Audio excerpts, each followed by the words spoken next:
Hello students, welcome to all of you on my YouTube channel Shukla and company.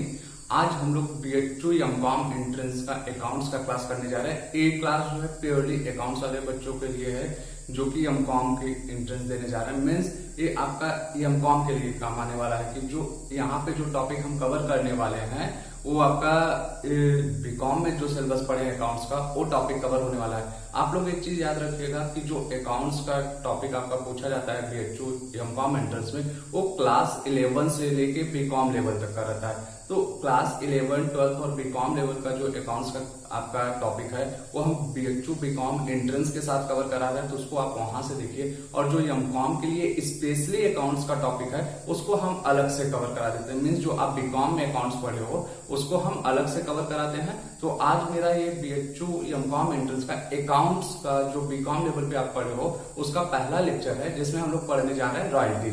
आइए देखते हैं कि royalty जो आपके BHU एमकॉम एंट्रेंस लेवल पे पूछा जाता है वो क्या होता है। मीन्स जो रॉयल्टी से क्वेश्चन आने वाले हैं वो आपके लिए क्या होंगे। यहाँ पे आपको रॉयल्टी से न्यूमेरिकल क्वेश्चन नहीं आने वाला है। जो आप बीकॉम में न्यूमेरिकल क्वेश्चन सॉल्व किए हो वो नहीं आएगा। यहाँ पे थ्योरेटिकल पोर्शन आपको आने वाला है। तो देखते हैं रॉयल्टी क्या होता है कि जो हमें मेन टॉपिक कवर करना है रॉयल्टी में आज की क्लास में, रॉयल्टी देखना है। साथ ही साथ रॉयल्टी और रेंट में डिफरेंस क्या है, types of royalty. Means types of royalty की बात हम कर बेटा तो जो नेचर ऑफ बिजनेस होता है उसके अकॉर्डिंग रॉयल्टी के टाइप्स हो जाते हैं। आप कभी भी नहीं कर सकते कि नहीं रॉयल्टी का बस इतना टाइप्स है, मीन्स उसको आप लिमिटेड नहीं कर सकते हो। According to the nature of business royalty के टाइप्स चेंज होने लगते हैं। फिर मिनिमम रेंट क्या होता है, redeemable minimum rent and short working. ये सारे टॉपिक्स आप बीकॉम में पढ़े हो। बहुत से बच्चे बीकॉम फर्स्ट ईयर में पढ़ेंगे, बहुत से बच्चे बीकॉम सेकंड ईयर में पढ़ेंगे, लेकिन पढ़े हर कोई होंगे। तो देखते हैं रॉयल्टी बेसिकली मेरा क्या होता है कि रॉयल्टी की अगर बात हम करें तो जिसको आप एक तरीके से कर सकते हो कि हिंदी में स्वामित्व अधिकार मूल्य। मीन्स आप अगर रॉयल्टी की बात हम करते हैं सिंपल टर्म में, तो रॉयल्टी वो अमाउंट होता है जो आप किसी भी एक पर्सन को उसके स्पेशल राइट्स या उसके स्वामित्व को यूज करने के लिए देते हो, वो आपका रॉयल्टी कहलाता है। मीन्स अगर हम रॉयल्टी को बोले, रॉयल्टी इज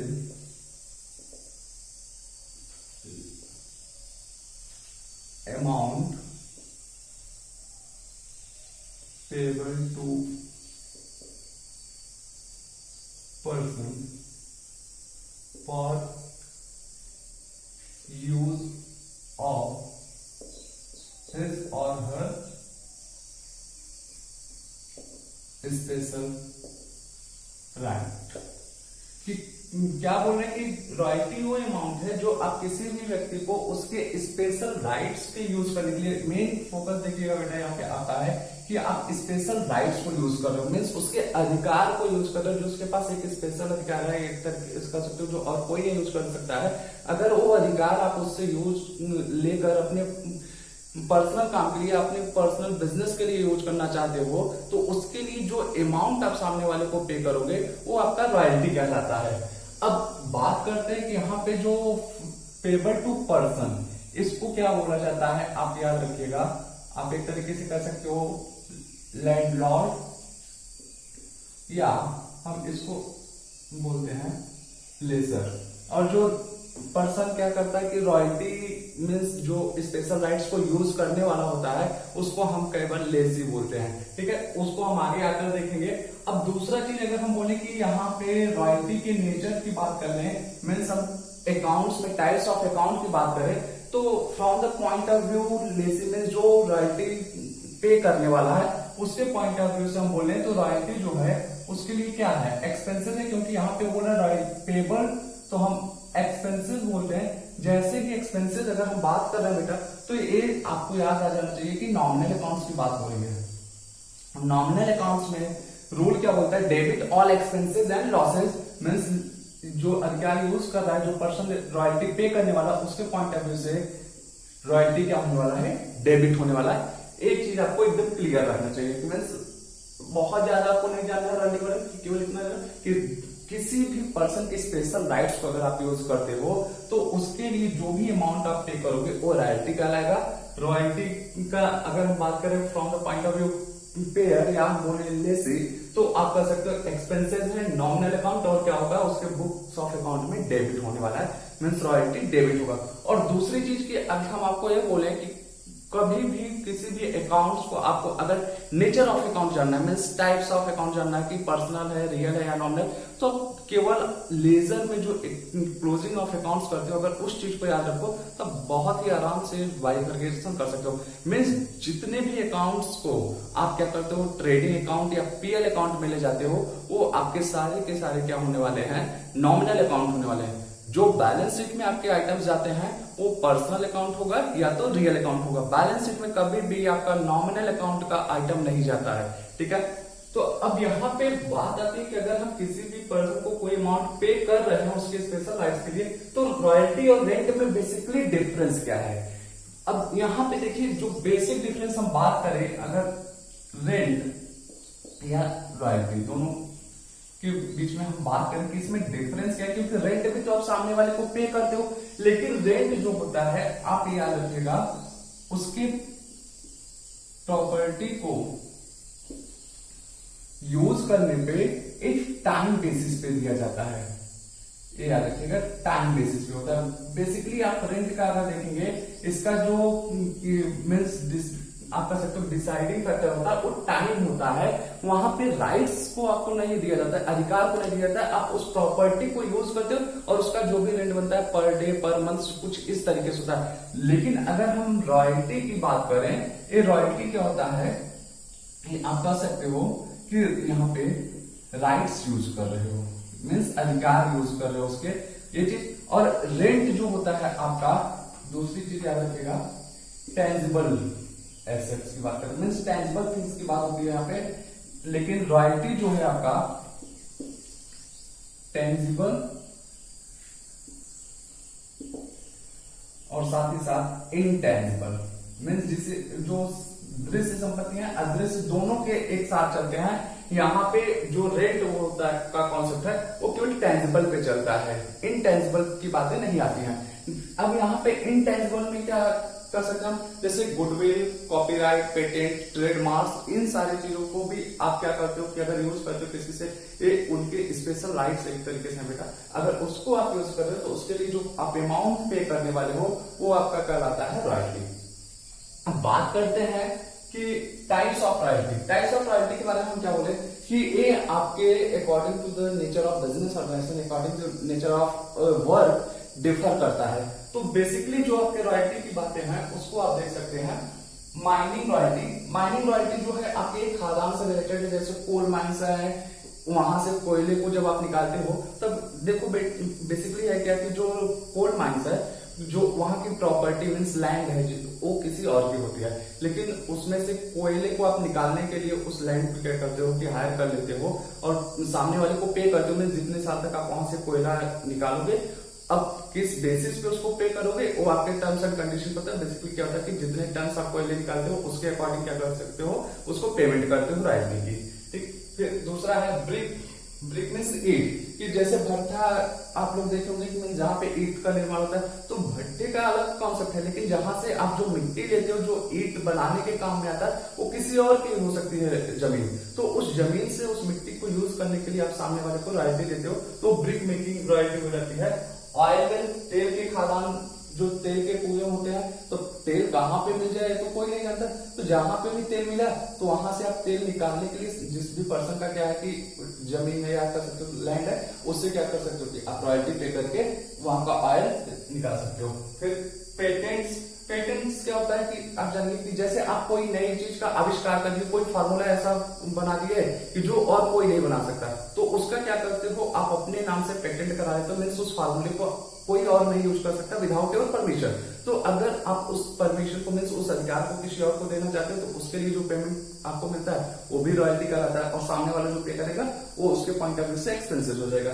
फिर कॉपीराइट। कॉपीराइट जैसे कि आप लोग जान लीजिए कि जो बुक्स वगैरह लिखे जाते हैं, मीन्स अगर आप कोई कंटेंट लिख रहे हो उस चीज को कोई दूसरा कॉपी न कर ले, means same as it is चुरा न ले, उसके लिए आप कॉपीराइट कराते हो। आप लोग देखोगे अपने बुक्स पे जितने भी बुक आप देखते हो राइटर के नाम के पहले इस तरीके से बना होता है सिंबल, वो कॉपीराइट का रिलेट होता है। मीन्स वो चीज उसी के द्वारा लिखी गई, अगर उस कंटेंट को आप यूज करना चाहते हो कहीं पे भी तो आपको उससे परमिशन लेना पड़ेगा। फिर ट्रेडमार्क, ये जो आप प्रोडक्ट्स यूज करते हो उसके लिए होता है ट्रेडमार्क। तो यहाँ पे देखिए हम लिख रहे हैं एक्सेट्रा, इस और सारे इसके टाइप्स हो सकते हैं। मीन्स इन शॉर्ट बोले कि रॉयल्टी के टाइप्स को हम क्या कर सकते हैं कि किसी दायरे में नहीं बांध सकते कि नहीं इतने टाइप होते हैं। हम बोल रहे हैं बार बार कि nature of the business organisation royalty के टाइप्स चेंज हो सकते हैं। अब बात करते हैं जो यहाँ पे मिनिमम रेंट की बात है। अब मिनिमम रेंट क्या होता है ये जान लीजिए। क्या देखिए कंफ्यूज मत होइएगा कि ये रॉयल्टी हम बता रहे हैं और कॉन्सेप्ट ला दिए मिनिमम रेंट बोल रहे हैं, ये रॉयल्टी की बात कर रहा है। मिनिमम रॉयल्टी मीन्स अगर हम बोले तो देखिए कई बार क्या होता है कि कुछ जो लैंडलॉर्ड होते हैं मीन्स जो सामने वाला होता है अपना राइट्स आपको यूज करने के लिए दे रहा है, वो दो चीजें होती हैं कि दो तरीके के लोग होते हैं। आप पढ़ोगे कॉस्ट में, एक फिक्स्ड कॉस्ट होता है, एक वेरिएबल। तो उसी तरीके से जो हमारे कर सकते हो इन्वेस्टर्स होते हैं जो अपने राइट्स को यूज करने के लिए दे रहे हैं, वो भी दो तरीके के लोग होते हैं। एक फिक्स्ड इनकम चाहते हैं और दूसरे होते हैं वेरिएबल इनकम चाहते हैं। फिक्स्ड इनकम क्या होता है कि फिक्स्ड इनकम में मीन्स वो ये एक्सपेक्टेशन कर रहा है कि हमको कम से कम इतना हर साल मिलता रहे, और ये नहीं चाहते कि अकॉर्डिंग टू द सिचुएशन या टाइम उनका अमाउंट्स वेरी करे, जो उनकी इनकम है वो वेरी न करे। तो ऐसे लोग क्या करते हैं मिनिमम रेंट का कॉन्सेप्ट लाते हैं। मीन्स वो ये बोल देते हैं कि हम आप प्रोडक्ट मीन्स अपना बिजनेस करो, जो हम राइट दे रहे हैं आप उसको यूज करो या ना करो, उससे हमसे नहीं मतलब। फॉर एग्जाम्पल अगर सामने वाला बोल रहा है 10,000 रुपीज कि कहने का मतलब 10,000 हमें रॉयल्टी चाहिए ही चाहिए हर साल, तो इसका मतलब ये हुआ ये आपका मिनिमम रेंट। अभी और क्लियर हो जाता है। अब इस जब वो 10,000 का अपने एग्रीमेंट में कॉन्सेप्ट ला रहा है, दैट्स मीन्स अब अगर हम जो राइट यूज करने वाला पर्सन है मीन्स जो लेजी है उसके पॉइंट ऑफ व्यू से बात करें, अगर वो किसी साल जो प्रोडक्शन कर रहा है फॉर एग्जाम्पल वो 8,000 रुपीज अर्न कर पाया, तो अब यहाँ पे क्या हो रहा है 2,000 डिफरेंस हो रहा है, मीन्स कम हो रहा है। तो और किसी साल मान लीजिए वो क्या कर रहा है 50,000 अर्न कर रहा है, तो अब ये देखिए फ्लक्चुएट हो रहा है कि यहाँ 8,000 है यहाँ 50,000 है। अब इसी चीज को क्या करता है कि जो लैंडलॉर्ड है मोले की जो फिक्स्ड इनकम नेचर वाले इंसान होते हैं वो इस चीज को नहीं चाहते, मीन्स वो नहीं चाहते कि उसका फ्लक्चुएट करे, तो मिनिमम रेट का कॉन्सेप्ट आते हैं। मीन्स अगर आपका रॉयल्टी कम हो रहा है तो हमें इतना तो चाहिए ही चाहिए कि मीन्स एटलीस्ट हमें 10,000 रुपीज चाहिए। तो मिनिमम रेट वो अमाउंट होता है जो मीन्स लेजर या लेसी के बीच में एग्रीमेंट में डिसाइड किया जाता है कि किसी भी हाल में चाहे आपका बिजनेस चले या न चले उस अमाउंट को आपको लैंडलॉर्ड को पे करना है, वो आपका क्या कहलाएगा मिनिमम रेंट कहलाएगा। एक कई बार पूछा जाता है आपसे कि मिनिमम रेंट क्या होता है, तो आप ये कर सकते हो कि मिनिमम रेंट वो अमाउंट होता है जो लेजी के द्वारा हर हाल में लैंडलॉर्ड को पे करना है। मीन्स इवन दो निर प्रोडक्शन कि आप कहो कि एक भी यूनिट प्रोडक्ट न करो या प्रोडक्ट कर रहे हो तो कम यूनिट प्रोडक्ट हुआ है तो तब भी आपको वो अमाउंट पे करना है, ये आपका मिनिमम रेंट हुआ। ठीक, अब दूसरा आता है रिडीमेबल मिनिमम रेंट। यही से हम समझने की कोशिश करते हैं। देखिए जब फिक्स्ड इनकम ग्रुप वाले की बात होती है मीन्स वो मिनिमम रेंट का कॉन्सेप्ट डाल रहा है, तो फॉर एग्जांपल कि सामने एक ए पर्सन है एक बी है, ए क्या कर रहे हैं अपने राइट्स को बी को यूज करने के लिए दे रहे हैं, मीन्स बी क्या है यूजर है। तो अब जैसे ही ए क्या कि अपने राइट्स को दिए तो ए ने मिनिमम रेंट का कॉन्सेप्ट दे दिया।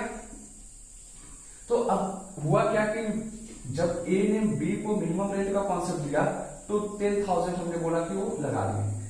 अगर किसी साल कम यूज हुआ मीन्स कम प्रोडक्शन हो रहा है 7,000 यूनिट, तो बी 3,000 रुपीज अपने पास से लगा के फिर देगा यहाँ पे। तो अब किसी साल मान लो आप हम बोले कि 12,000 का प्रोडक्शन हो गया मीन्स 12,000 रुपीज हो रहा है, तो अब यहाँ पे क्या 12,000 बी पूरा दे दे तो बी भी तो अपना दिमाग लगाएगा। तो बी यहाँ पे कॉन्सेप्ट लाता है कि चलिए ठीक है हम आपको मिनिमम रेंट का कॉन्सेप्ट जो दे रहे हैं मीन्स आप जो मिनिमम रेंट बोल रहे हैं हम वो आपको पे करेंगे, हम पे करेंगे उससे नहीं होकर। लेकिन इन केस किसी भी साल एक्स्ट्रा अमाउंट हुआ मीन्स मिनिमम रेंट से अमाउंट एक्स्ट्रा हो रहा है तो प्रीवियस ईयर में जो पिछले सालों में हम आपको रॉयल्टी पे किए होंगे मीन्स मिनिमम रेंट पे किए होंगे, जो हमारा डिफरेंस रहा है हम उसको क्या करेंगे रिडीम करेंगे मीन्स राइट ऑफ करेंगे। यही होता है रिडीमेबल मिनिमम रेंट। फिर से हम आपको एक्सप्लेन कर रहे हैं कि यहाँ ए ने क्या किया बी को अपने राइट्स को यूज करने के लिए दिया, तो 10,000 मिनिमम रेंट डिसाइड किया गया।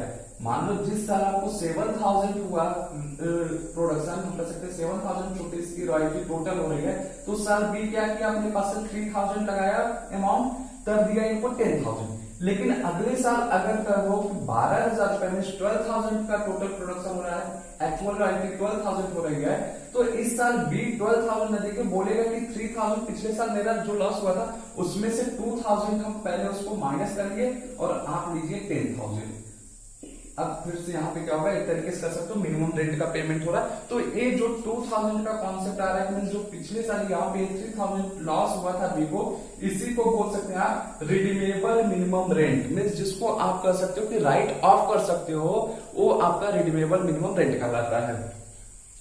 अब आते हैं अपने नेक्स्ट पॉइंट पे, शॉर्ट वर्किंग। जो मेरा अब शॉर्ट वर्किंग क्या कहलाता है, शॉर्ट वर्किंग के बारे में आप याद रखिएगा कि आपका फॉर्मूला भी पूछता है कि शॉर्ट वर्किंग का, तो इसको सबसे पहले आप याद रखिए, शॉर्ट वर्किंग इक्वल टू आपका कर सकते हैं minimum rent minus actual royalty. अब यहां से अगर हम आपको दिखाना चाहें तो शॉर्ट वर्किंग का मतलब क्या हुआ कि हम बोले कि मिनिमम रेंट जो आपका 10,000 है माइनस एक्चुअल रॉयल्टी। पहले वाले केस में देखिए आपका क्या हुआ 7,000, तो ये देखिए एक्चुअल रॉयल्टी, ये आपका 3,000 शॉर्ट वर्किंग आएगा। कहने का मतलब शॉर्ट वर्किंग वो अमाउंट्स आपका होता है जो आपके मिनिमम रेंट और एक्चुअल रॉयल्टी के बीच का डिफरेंस है, या हम ऐसे बोले कि जो आप मिनिमम रेंट डिसाइड किए हो उससे कम अगर आपका रॉयल्टी हो रहा है, तो जितना कम रॉयल्टी हो रहा है एक्चुअल रॉयल्टी से आप कर सकते हो डिफरेंस लीजिए, जो भी आप कर सकते हो कि मिनिमम अमाउंट हो रहा है, हम कहें कि यहाँ पे डिफरेंस अमाउंट आएगा कि मिनिमम रेंट और एक्चुअल रॉयल्टी के, वो आपका शॉर्ट वर्किंग कहलाता है। इन केस आपका रॉयल्टी जो है मिनिमम रेंट से एवब जा रहा है, मीन्स जो आपका 10,000 है इससे एवब गया 12,000, तो ऐसे केस में आपका शॉर्ट वर्किंग नहीं कहलाएगा। यहाँ पे कोई भी शॉर्ट वर्किंग नहीं, कि शॉर्ट वर्किंग एक तरीके से आप कह सकते हो कि अगर हम दूसरे टर्मिनोलॉजी में कहें कि जो आप लेजीनेस कर सकते हो कि सामने वाला जो पर्सन स्पेशल राइट्स को यूज कर रहा है उसकी गलती की वजह से जो उसको एक तरीके से लॉस हो रहा है, वो आपका शॉर्ट वर्किंग है। Means loss in the sense जो वो कम प्रोडक्शन कर रहा है या कम यूनिट बना रहा है, या कह सकते हो कि अपने जो कैपेसिटी थी उसको जो फुल्ली यूटिलाइज नहीं कर रहा है, उसकी जो वजह से उस हम कहें कि अमाउंट्स में मॉनेटरी टर्म में जो उसको लॉस हो रहा है वो शॉर्ट वर्किंग कहलाता है। तो ये आप याद रखिएगा बेटे कि शॉर्ट वर्किंग का फॉर्मूला जरूर आप याद रखिएगा। तो यहां से आपका शॉर्ट वर्किंग का फॉर्मूला जो होता है minimum rent minus actual royalty is equal to short working. तो ये हम उम्मीद करते हैं ये कॉन्सेप्ट आपको समझ में आएगा। अगर इससे रिलेटेड आपको कोई भी डाउट्स होगा तो आप YouTube के कमेंट बॉक्स में पूछ सकते हैं, या हमारे WhatsApp नंबर पे आप ऐड हो सकते हैं ग्रुप में, वहां पे भी अपनी क्वेरीज को कर सकते हैं, जहां पे हम डेली बेसिस पे आपको क्या करते हैं क्वेश्चन प्रोवाइड कराते हैं और वीकली ऑनलाइन टेस्ट भी ऑर्गेनाइज कराते हैं। टेस्ट का कॉन्सेप्ट कैसे होगा वो आपको समझ में आएगा। गर्ल्स एंड बॉयज के लिए सबके लिए सेपरेट ग्रुप है, तो आप लोग ऐड हो सकते हैं कि कहीं भी कोई कंफ्यूजन हो आप आराम से पूछ सकते हैं। नेक्स्ट क्लास में जब हम मिलेंगे तो इसके अकाउंटिंग एस्पेक्ट्स को देखेंगे, जनरल एंट्रीज वगैरह पे भी हम बात करेंगे और नेक्स्ट क्लास में हमारी रॉयल्टी खत्म हो जाएगी। तब तक के लिए थैंक यू, गुड लक।